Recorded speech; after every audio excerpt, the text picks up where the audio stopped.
আবারও কি তাহলে সমালোচনার কেন্দ্রবিন্দুতে অভিনেতা জিতু কামাল? বিভিন্ন জায়গা থেকে তো এটাই জানতে পারা যাচ্ছে। আজকের এই ভিডিওতে জিতু কামালের যে ছবিগুলো রয়েছে, অর্থাৎ এরাও মানুষ এবং চোর, এই ছবি থেকে কিছু আপডেট রয়েছে। আবারও কোথাও একটু সমালোচনায় পড়েছেন জিতু কামাল।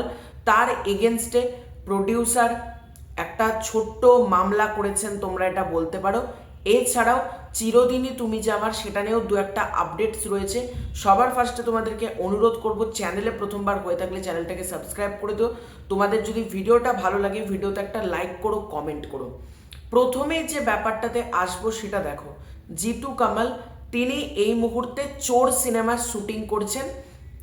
জিতু কামাল তিনি এই মুহূর্তে চোর সিনেমার শুটিং করছেন এবং চোর সিনেমা তোমরা প্রত্যেকে জানো অগ্নিদেব চট্টোপাধ্যায় ছবিটা বানাচ্ছেন এবং সেই ছবিটা আসছে। সেইটার পাশাপাশি তিনি ডেলি শো, যেটা চিরদিনই তুমি জামা, সেটা তো প্রতিদিনই তাকে শ্যুট করতে হয়, সেটাই তিনি করছেন।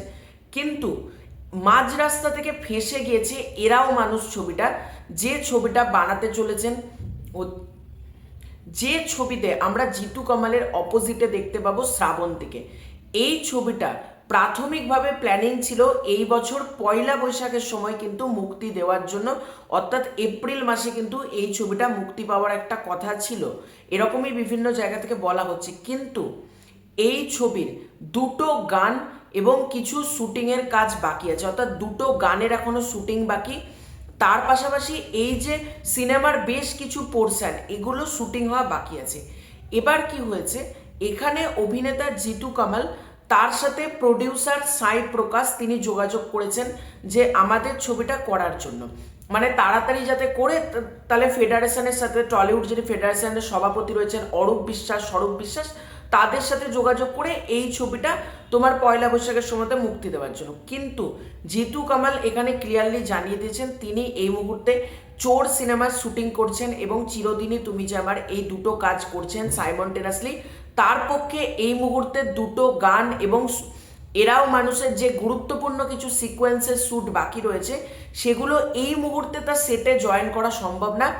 এই জন্য কিন্তু প্রডিউসার সাই প্রকাশ তিনি কিন্তু জিতু কামালের নামে ফেডারেশনের কাছে অভিযোগ এনেছেন যে এতগুলো টেকনিশিয়ানরা বসে রয়েছে, তাদের ঠিক মতন আমাদেরকে টাকা খরচ করতে হচ্ছে, অথচ জিতু কামাল সে আমাদের ছবিটা বলছে এই মুহূর্তে করব না, আমাদের ছবিটা প্ল্যানিং আছে পয়লা বৈশাখে মুক্তি দেওয়ার জন্য। এবার দেখো, আমার মতো জিতু কামাল কি করবেন? জিতু কামাল তো রোবট না বা কোনো যন্ত্র না যে সে চিরদিনই তুমি যে আমারও শুটিং করবে, সে চোর সিনেমারও শুটিং করবে, সে এরাও মানুষেরও শুটিং করবে।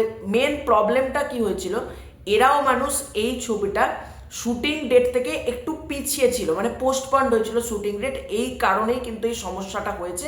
এবং পোস্টপন্ড হওয়ার কারণে কিছুটা সমস্যা, এবং জিতু কামাল চোর সিনেমাতে হঠাৎই যুক্ত হওয়ার ফলে এই একটা সমস্যা দেখা গিয়েছে। এবার দেখা যাক এই সমালোচনাটা মেটে কিনা, কারণ তোমরা জানো ফেডারেশন এমন একটা জিনিস, আমার খুব ভয় লাগছে ফেডারেশন থেকে না আবার জিতু কামালকে কোনো ব্যান্ড ফ্যান্ড লাগিয়ে দেয়, কারণ এরা হচ্ছে একটা ডেঞ্জারাস জিনিস। রাহুল মুখার্জিকে ব্যান্ড করে রেখে দিয়েছে, অনির্বাণ ভট্টাচার্য তাকে ব্যান্ড করে রেখে দিয়েছে, ঋদ্ধি সেন তাকে ব্যান্ড করে রেখে দিয়েছে। বাট জানি না, বিশ্বাস করো, যে প্রডিউসার মামলা করেছে ফেডারেশনে জিতু কামালের নামে, মানে ব্যান্ড করে দেবে কিনা জিতু কামালকে আমি বলতে পারছি না। তবে যদি এটা করে, মানে ফেডারেশনের উপর অনেক দর্শক কিন্তু প্রচণ্ড পরিমাণে ক্ষুব্ধ হয়ে যাবে। আমি মন প্রাণ থেকে চাই এটা না হোক, এবং পয়লা বৈশাখে মুক্তি না পেলেও আর কিছু সপ্তাহ বাদে মুক্তি পাক, জিতু কামালকে একটু টাইম দেওয়া হোক। আমি একটা কথাই বলবো, মানে হঠাৎই মামলা করে দেওয়ার থেকে তারও তো একটু সময় দরকার। সে অভিনয় করছে দুটো কাজে, সে এখন কি করে দুটো, আবার এরাও মানুষের দুটো গান প্লাস সিকোয়েন্স, মানে একটা লম্বা স্কেডিউলের কাজ জিতু কামাল এখন করতে হবে। তো সে যদি করে তাহলে সব কাজই তো তার ঘেটে যাবে, তাই না? আজকে প্রডিউসারেরও একটু বোঝা উচিত এবং টেকনিশিয়ানদের সাথে যে মিটমাট করে পুরো ব্যাপারটা নেওয়া উচিত আমার মনে হয়। এছাড়াও চিরদিনই তুমি যে আমার, এই ধারাবাহিকটাকে নিয়ে যেটা আপডেট তোমাদেরকে বললাম, সেটা হচ্ছে দেখো, প্রথমে বিভিন্ন পত্রিকার তরফ থেকে জানানো হয়েছিল এই ধারাবাহিকটা এই মাসেই শুটিং বন্ধ হয়ে যাবে, কিন্তু এসভিএফ এবং জি এর মধ্যে এই যে বিবাদ, শোনা যাচ্ছে এই বিবাদটা কিন্তু মিটে গিয়েছে। হ্যাঁ, ধারাবাহিকটা বন্ধ হবে কি হবে না এইটা জানা যায়নি, তবে শোনা যাচ্ছে এসভিএফ জি এর মধ্যে যে মানে এসভিএফ প্রোডাকশন হাউস এবং জি5 জি বাংলা যারা নেটওয়ার্ক রয়েছে তাদের মধ্যে যে একটা ক্রিয়েটিভ ডিফারেন্স দেখা গিয়েছিল সেটা শোনা যাচ্ছে মিটে গিয়েছে। দেখা যাক, মানে মিটে গিয়েছে যখন আমি চাইবো মন প্রাণ থেকে ধারাবাহিকটা বন্ধ না হোক। তো তোমাদের এই পুরো ব্যাপারটাকে নিয়ে কি মতামত কমেন্ট করে জানিও। চ্যানেলে প্রথমবার হয়ে থাকলে চ্যানেলটাকে সাবস্ক্রাইব করে দিও। খুব শীঘ্র দেখা হচ্ছে নতুন কোনো ভিডিওতে, ততক্ষণের জন্য বাই বাই।